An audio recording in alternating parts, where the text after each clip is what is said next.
Hey everybody, welcome to today's Make It video.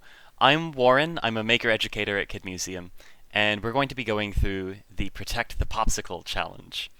So we're coming up on summer, and when it gets to the summer, you're going to probably want to have some popsicles or other frozen treats. And that presents a problem, because I bet that at some point in the past you've had the problem of taking a popsicle with you and then having it melt. Or taking some ice cream with you and having it melt before you can properly enjoy it. So we're going to be designing a new container that we can put our popsicle into, or our other frozen treat into, to ensure that it stays unmelted for as long as possible. So in order to experiment and design that sort of container with me, you're going to want the following things. You're going to want some ice cubes to stand in for our frozen treat, or you could use an actual frozen treat. And you're going to want to have quite a few ice cubes or other things of about the same size. And you're also going to want to have a few different materials, like aluminum foil, like plastic wrap. The plastic wrap is going to be really important, because that's going to help us not ruin our table from any melted ice cube or melted popsicle. We've got some cardboard, some paper, some tape or glue or some other form of adhesive. You can use some foam if you want. Some scissors or other tools to cut with. And if you can find one, also some sort of existing container. I've got this little hinged plastic box. You don't need one of these though, you can go without it. So the very first question is, we want to figure out what sort of materials we should make this out of. Because whether our capsule is going to work is going to be informed both by what shape it is, but also, just as importantly, what sorts of materials it's made out of. Because certain materials are better at letting heat flow through them than others. We want to do what's called thermally insulating our popsicle, or our ice cube, or ice cream, or whatever other frozen treat we want. We want to make sure that no heat from the outside environment can flow into the frozen treat, because if too much heat flows in, that's going to cause it to melt and become liquid, and then we can't enjoy it as much anymore. So the first question is, what materials are better at keeping heat out of things? What materials are better thermal insulators? So here's what we can do to find out. You want to get a few sheets of different materials. For example, a sheet of aluminum foil, and a sheet of plastic, and a sheet of paper, and a sheet of cardboard.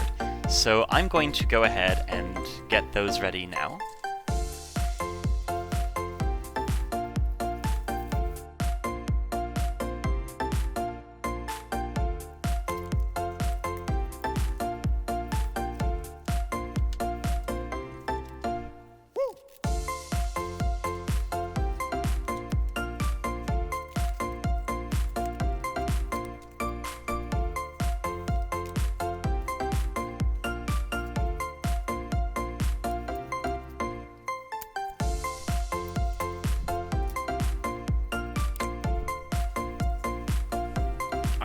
So I've got a little bit of foam, I've got a little bit of paper, I've got a little bit of cardboard, I've got a little bit of plastic wrap, and I've got a little bit of aluminum foil. And maybe you've got slightly different materials. If so, that's okay.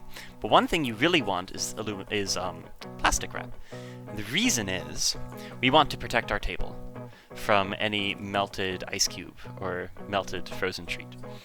So we also, in addition to these little samples of each of those materials, we are going to also want to get a very large sheet of plastic wrap and lay that on our table to perform this experiment.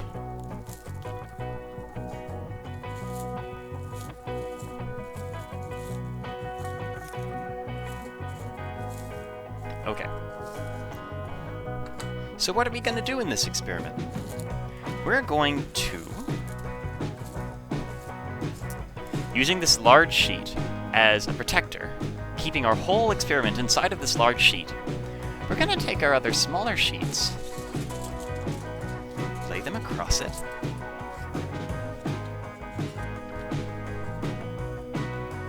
Yes, we're putting plastic wrap on top of the plastic wrap. And what we're going to do is we're going to put an ice cube on top of each one of these materials.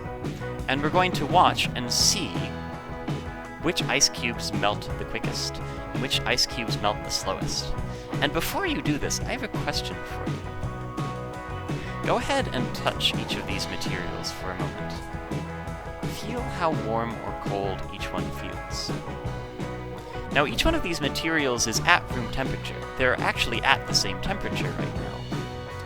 But they're going to feel slightly different temperatures from each other, because different materials conduct heat away from your body more quickly, so they feel colder, or they conduct heat less quickly away from your body, so they feel warmer. So my question for you is, which one of these my question for you is, do you think that the materials that feel coldest right now are going to melt the ice cubes faster, or going to melt the ice cubes slower? Take a second and think about that. And once you've thought about that for a little bit, you can pause this video if you want to. We're going to go ahead and melt some ice cubes. I'm not going to do it in front of you, because I don't want you to just find the answer using this video. I want you to find out for yourself. But what this will involve right now is take an ice cube,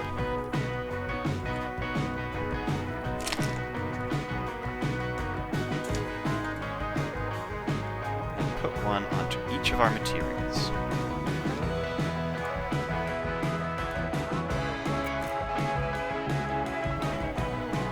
Alright, so go ahead, try that, wait for them to melt, and then come back to this video in a moment. Alright, so we're back. Now that you've done this experiment, which materials did you find melted your ice cubes the most quickly? And which materials did you find took the longest to melt your ice cubes? And based off of that, based off of your findings, what materials do you think that we should use to make our new container out of? So now that you've found those results and thought about what they mean for a little bit, and now that you know what materials you want to work with, we can build our enclosure. So I'm going to build an enclosure right now. I'm not guaranteeing that the materials that I use are the best ones to use. You've just done this experiment, so you know better than me. So go ahead and make your own enclosure. I'm going to record myself making this one, but I bet you can make one that's even better. Alright, let's get to it.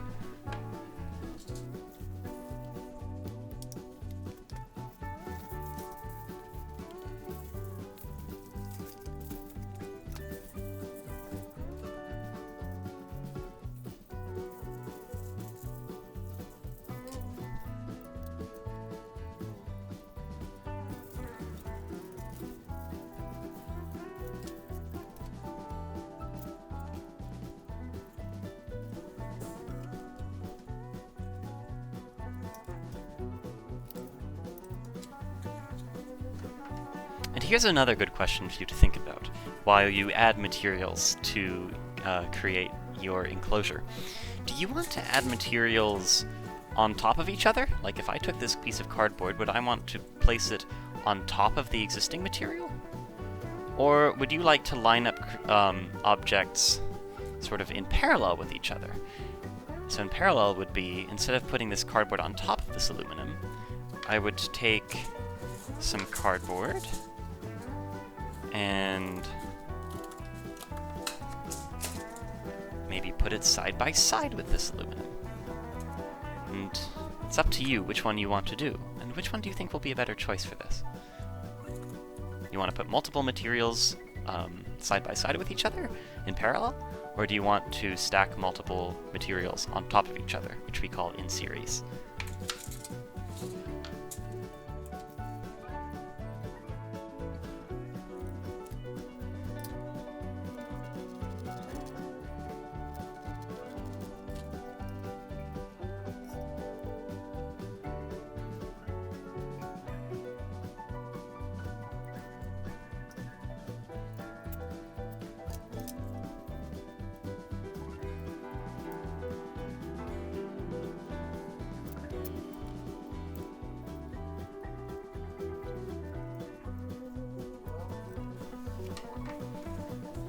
you can decide for yourself whether this is a good choice or a bad choice, but I want to make a little pair of springs with cardboard panels on them, like this, that push in against my ice cube to hold it near the center, and so that those pieces of cardboard are in constant contact with the ice cube. And you can choose for yourself whether that's a good idea or a bad idea, and you should absolutely try whatever sort of wacky ideas come to mind and see whether they make for a good enclosure to keep the ice cube from melting for as long as possible, or whether they make your enclosure less effective at keeping your ice cube frozen, or your popsicle frozen.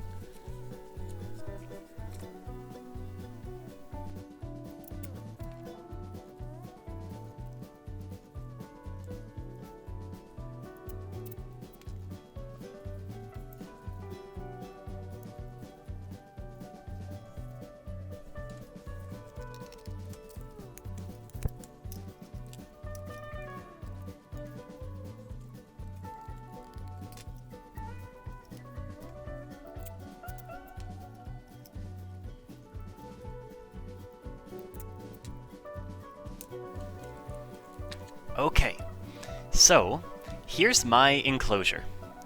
I've got a sheet of aluminum foil on the bottom, and on top of that I have my 2 paper springs attached to little cardboard grips, and those will grab onto my ice cube. And on the front panel, on the top panel, I've got a sheet of cardboard, and on its back I have another sheet of aluminum foil. Do you think this is going to work well, or not so well? Was my choice to not put any materials on the narrow sides of the box a good choice or a bad choice? It's fully up to you. Now, I invite you to go and make your own enclosure, your own box, and test to see how long it takes an ice cube to melt. You can even build multiple boxes, or test and time and make a new box in order to make better and better boxes over time. The best sort of designs are ones that are repeated through many cycles of testing. Or you can just make it once. So I'm going to go put my ice cube in this now and see how long it takes it to melt. Thanks so much for watching, and hope to see you next week.